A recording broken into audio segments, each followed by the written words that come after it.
Good morning. What do y'all think about Ginger Coyle? Yeah. She was so good that we wanted to celebrate her more, and we left her name up on the board. It had nothing to do with me forgetting and getting busy. But truly, she was incredible.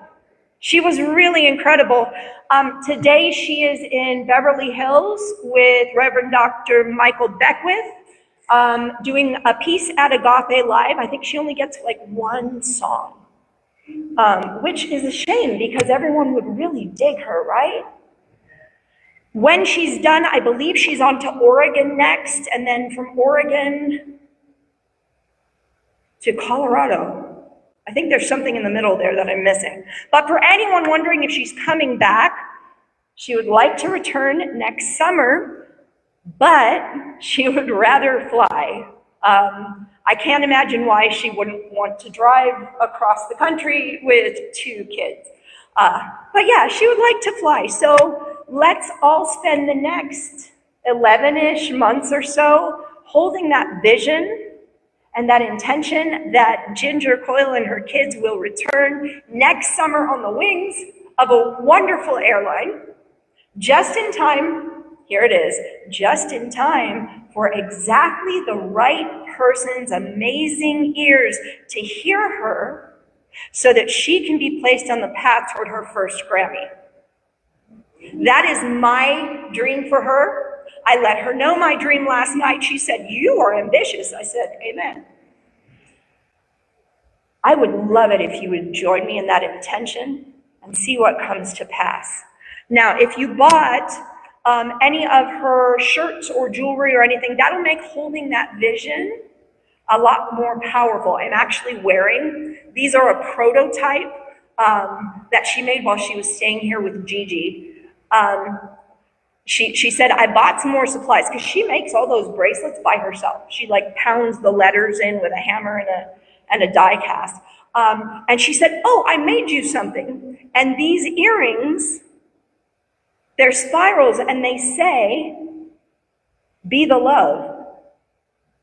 The girl had no idea that that's a fundamental tenet of my teaching.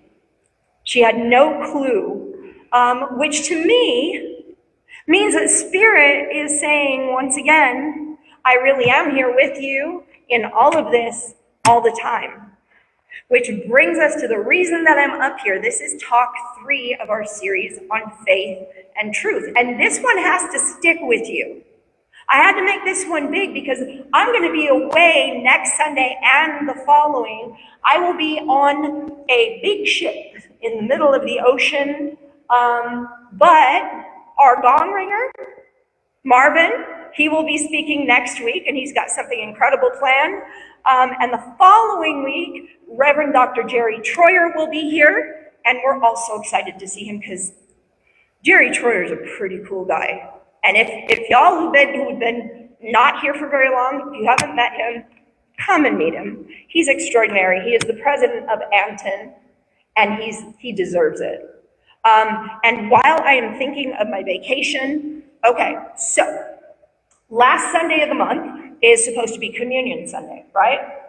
And the first Sunday of the month is potluck. I will not be here for communion, and I am not going to stick Jerry with that whole responsibility. So we are going to do potluck and communion on the first Sunday in August. That is the 3rd. So please bring a healthy appetite, because we do not want that very young, very fresh wine or those yummy communion wafers to ruin your feast. Because they're great, aren't they? I'm looking at my dad. My dad's hanging that in there. He's pretending that I don't see him. Yeah, those communion wafers. If you have been here for a while, you've heard what I call them. What do I call them? They're Jeez-Its. They're Jeez-Its. I got that from Dane Cook, and it seemed very apropos. Okay, I'm going to get back on track here. So you will remember that my thoughts about faith are that it begins with the idea of a possibility of something greater, a force greater than ourselves, which is behind all of this. Okay, and the question is, how did all of this come to be? And then we seek answers. And after we've done some exploring and you've seen what the answer is or might be to that question or the very many you're asking, then you start to move into faith.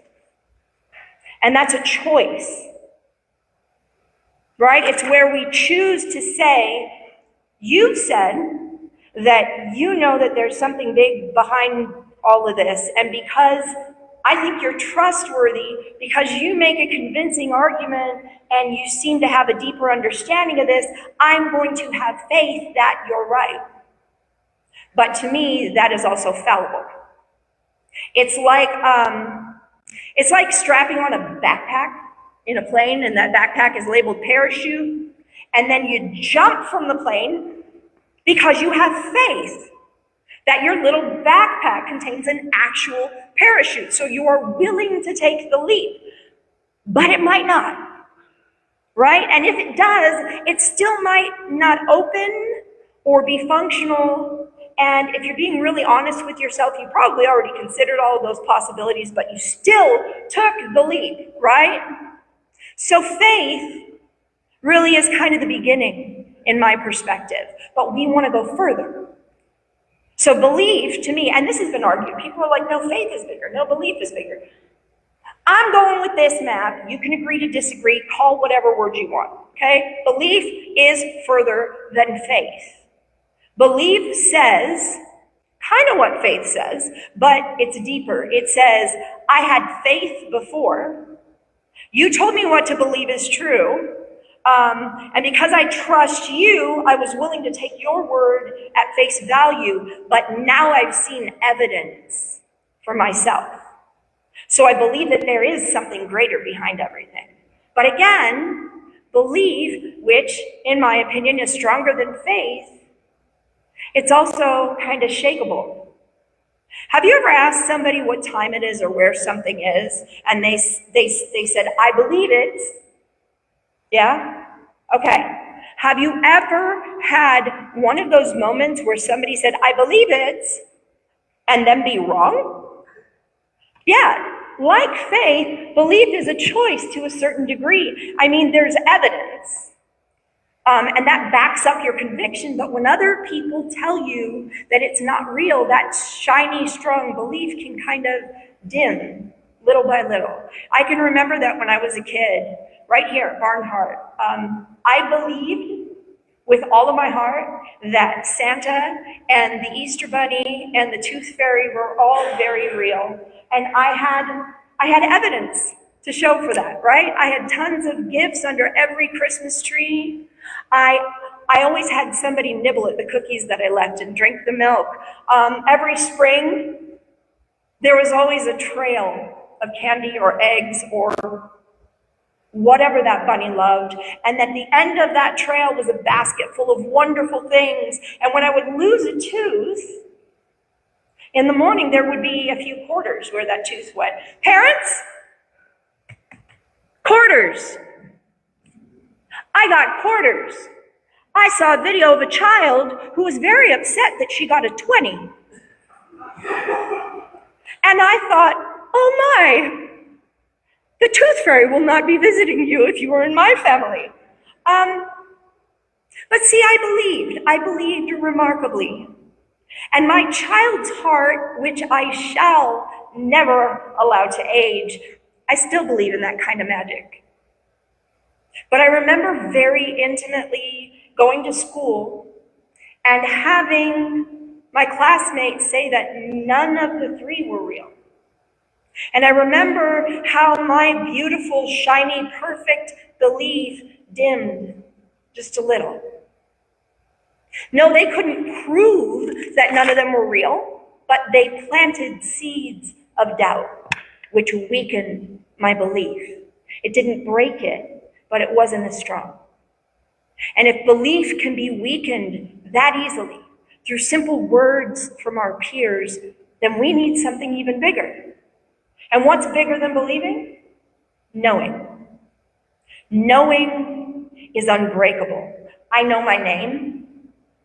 I know where I live. I know who my partner is. I know who my friends are. I know how many children I have. I know all kinds of things. And I can stand here and I can say that just as perfectly as I know all those things, I know that there is one great, big, omnipresent, omniscient, and omnipotent mind behind all of this. It is my job to try and bring y'all to this point of knowing. And so my first talk made the argument for God, because there are things which can't be explained. The greatest scientific minds on the planet have said that it is staggeringly improbable, that's a quote, that a universe that bears life happened by chance. Something had to make it happen. Max Planck, founder of quantum theory, said, "I regard consciousness as fundamental. I regard matter as derivative from consciousness." In other words, the thought creates the thing.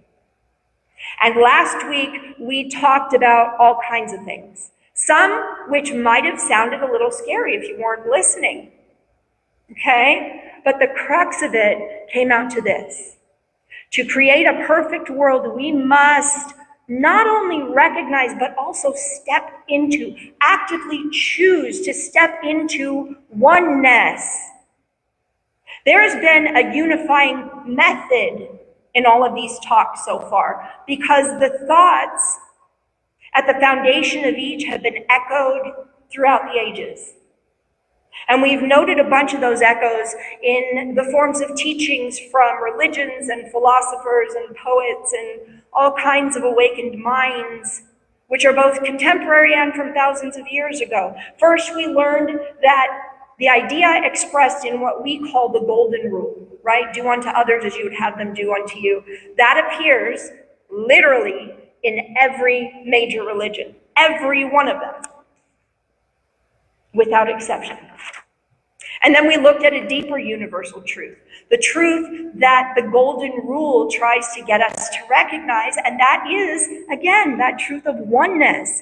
And we, again, found parallels in all manner of religious and spiritual texts. But this week, I want to go even deeper with that, hence the title, Echoes Across Time. And as I was driving to and from a wedding that I did here yesterday, I thought about where I was going to go today, because I know that this is some kind of heavy feeling stuff. It's very academic, and it isn't actually heavy. It just seems that way because it's really, really hard to find the right words to explain something very simple. We would not be here if someone had found those words, because we would all get it. I was thinking about how I can help you get from faith or belief into knowing, and I remembered something pretty early on that helped me to get the hang of it. So I'm going to ask this question, and those of you who know me, I want you to shout out the answer. Where do I buy all of these adorable clothes and shoes and purses and things that I wear? Yes, I do. I thrifted them, every dang one of them. I am not being conservative. Mike, you can verify this. Am I being conservative when I say that 95% of the things that I own came from a thrift store? I have a lot of stuff. And that's a good thing, because it's better for the environment and it lets me be creative with my style, and it's really smart for the wallet, and it's fun finding a really wonderful treasure in a room full of one-of-a-kind pieces, right? It's really, really cool to me. I always called it the thrill of the hunt. That is the only kind of hunting I am willing to do. And I'm just going to say this before any of you guys ask. My undergarments are new, okay? Let's just make sure that we get that out of the way. If it's under the clothes or inside the shoes, I buy them new, just to be clear. But pretty early on in my thrifting career, and I can remember doing this as a child because I'm a second generation thrifter. So my mom would take me into stores, and I remembered that I could kind of create a pretty clear mental picture of what I was looking for, what I wanted to find, and I learned that it would pretty consistently show up. And as I got older, I realized that I could paint more ambitious mental images with labels and logos, and they would show up too if I was willing to wait for it. I was about 25. That was a while ago. We're not going to talk about how long. But I was about 25 when I decided that I wanted a Louis Vuitton monogram bag. And y'all, I am very, very, very adept at discerning a real bag from a fake one. Okay? And I found the real deal. First, I found a real deal monogram wallet, and that was a couple of months after I set this intention. And that has fallen apart many, many moons ago. Okay? I found that wallet first, and it was 20 bucks. And I thought, that's more, my husband will tell you, I used to come home and say, how much was this? And he'd say $2, and I'd be like, yes! So 20 bucks was a big investment for me at the time. But a year later, I found the bag. I found a vintage Papillon 30, and I don't think that they knew what they had because the Papillon had not been reintroduced to the line since like the 50s. So I picked it up for 10 bucks. And it had the little coin purse attached and everything. It had a broken strap, but I loved it. I spent a year of patience and knowing and 10 bucks. And I wanted to bring it to show you because I thought I had it in the back room and I didn't.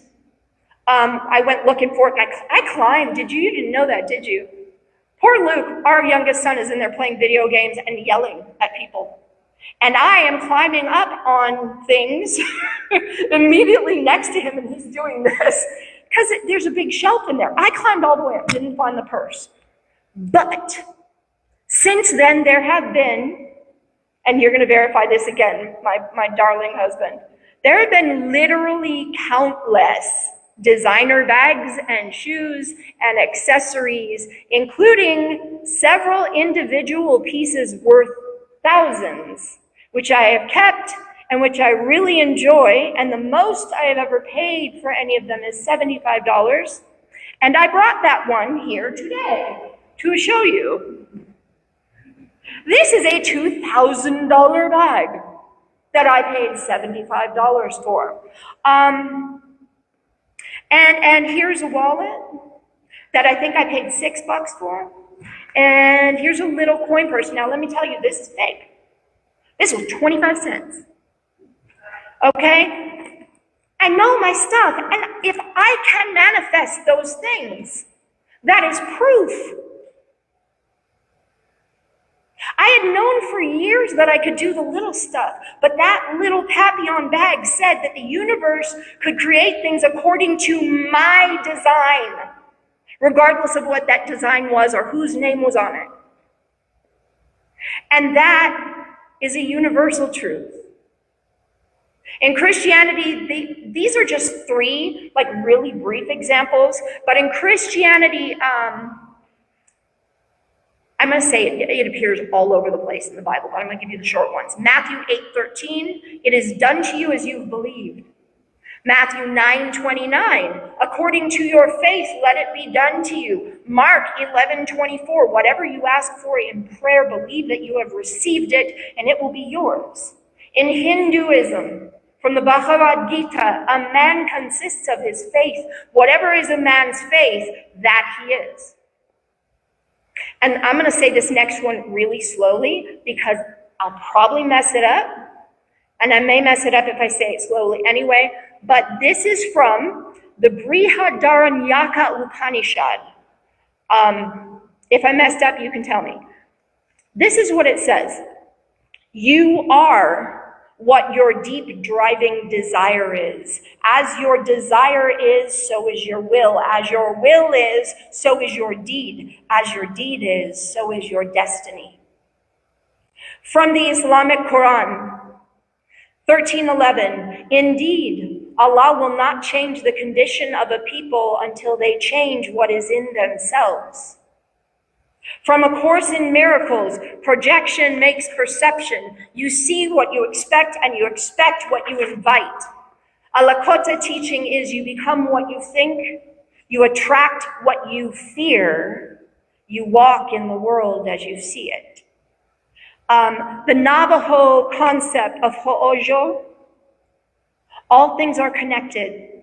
What you send out returns, walk in beauty. Hermeticism or ancient mysticism says, as above, so below, as within, so without. It goes on and on and on. But there is a bigger, more important universal truth that we really need to get. And it's the truth of why we see, we experience, we become what we believe. Why we can think a thing and then see it happen without even trying. And the answer is because we are one.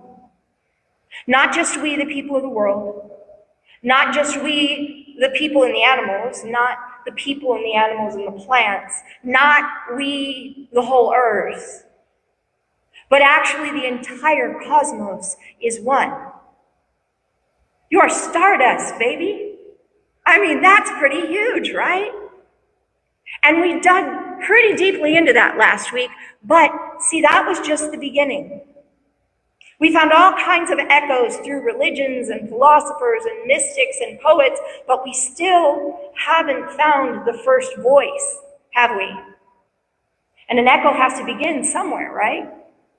So I looked into ancient civilizations for that first voice. When you look back at Mesopotamian and Sumerian relics, you discover that while they are often interpreted as being polytheistic, meaning they believe in more than one god, the oldest tablets, like the Enuma Elish, describe the universe as emerging from a primordial oneness. The mingling of fresh water, Apsu, and salt water, Tiamat. It represents undivided unity before form. In Mesoamerican civilizations like the Olmec, Mayan, Aztec, many of the glyphs and temple murals show the world tree or axis mundi, connecting the underworld, earth, and heavens, symbolizing the unity of all realms and beings. And specifically, the Mayans used glyphs describing time as cyclical and interwoven and sacred. Each human was part of a cosmic order, not separate from nature or from the divine. And there's, the evidence goes on and on. There's North American petroglyphs, there's Aboriginal songlines and rock art. These concepts have echoed through the ages since a time when we couldn't record great chunks of information. Oneness. It seems so simple.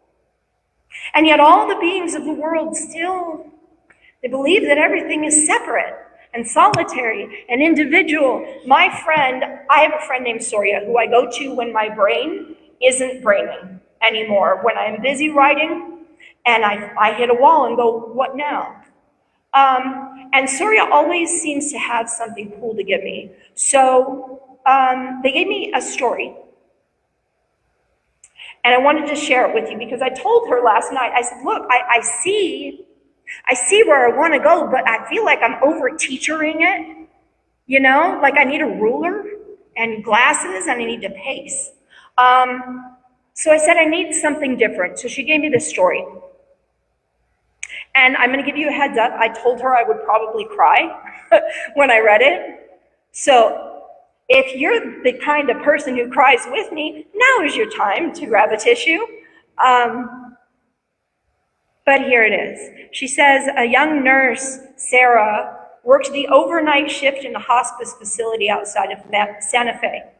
She was 32, newly divorced, with a quiet sadness in her that she carried like an extra layer under her uniform. Her job was not glamorous. She changed sheets, adjusted morphine drips, and sat with people as they died. One night, near 3 a.m., an elderly man called Mr. Dalton began murmuring softly. He appeared to be days away from passing and hadn't spoken in over 24 hours. Sarah stepped into the room. "Would you like some water?" she asked gently. "No," he said, and he seemed surprised by his own voice. "I'd like to remember something." So she sat by his bed. "You look like her," he said. "My daughter. I haven't seen her since she was 16.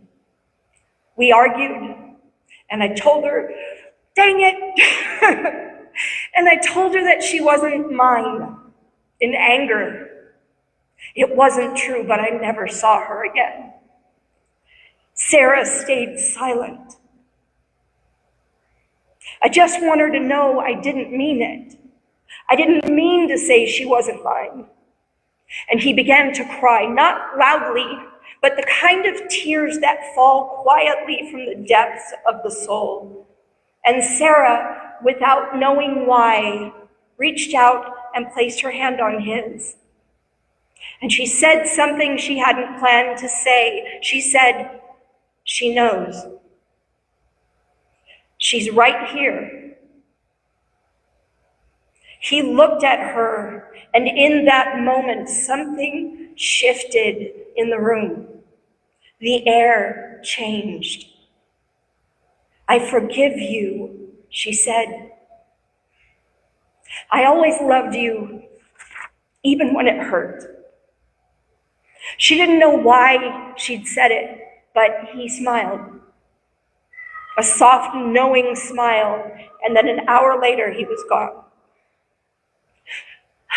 Sarah never told anyone, but she carried that moment in her bones, because for just a breath in time, she had been the daughter. Not pretending, not imagining, but somehow she was. Years later, after much reflection and spiritual study, Sarah came to understand what had happened. In that moment, she chose compassion. The barrier between self and other collapsed. She wasn't channeling the daughter. There was no separation to begin with. The daughter was her. She was the daughter. She was the father. They were all expressions of the one. And love had simply remembered itself. Does that help it make a little more sense? Sorry, I'm seeing people wiping and swiping and snotting. I apologize. It gets better, I promise. But doesn't that help to make oneness kind of a verb? It is a doable thing. And it seems so much more doable through that story. And I have one more story for you. And this is a true story, kind of. They say that he woke up in the middle of the night screaming. Not from pain, not from fear, but from understanding too much too quickly. He was a school teacher in Oregon, 47 years old, ordinary life, kind man, quiet, until one night without warning, he saw it, all of it.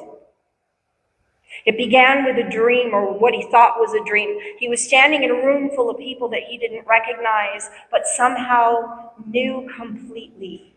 He turned to one of them and said, "You're me." They smiled, and he said it again, "You're me."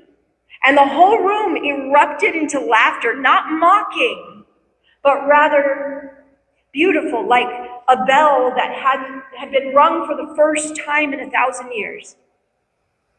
When he awoke, he remembered everything, not just the dream, everything.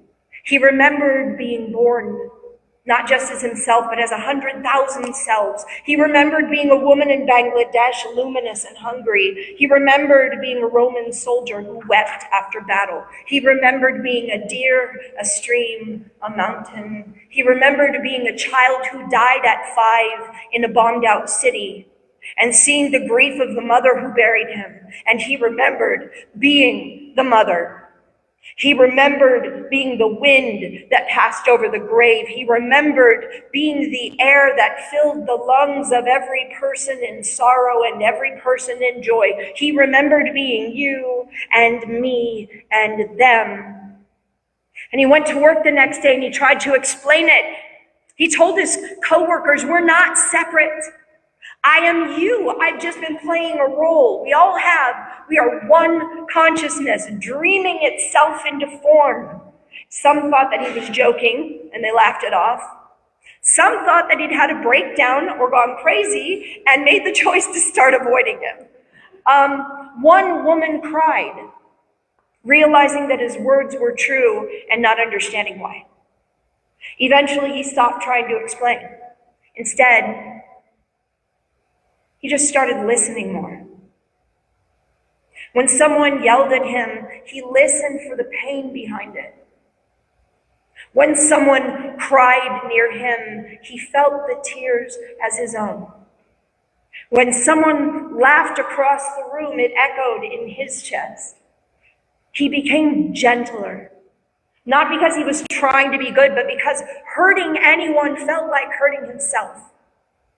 They say he never wrote a book, never started a movement. He just kept walking around with that quiet look in his eye, the kind of look that you only get after you've seen the machinery behind the universe. And when he died, a woman who'd only spoken to him twice at the local market came to the funeral and said, I don't know why, but I've always felt seen by him.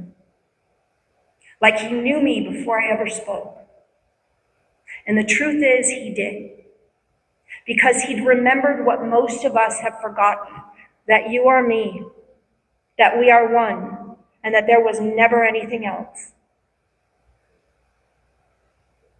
The person that you see and you pass without a glance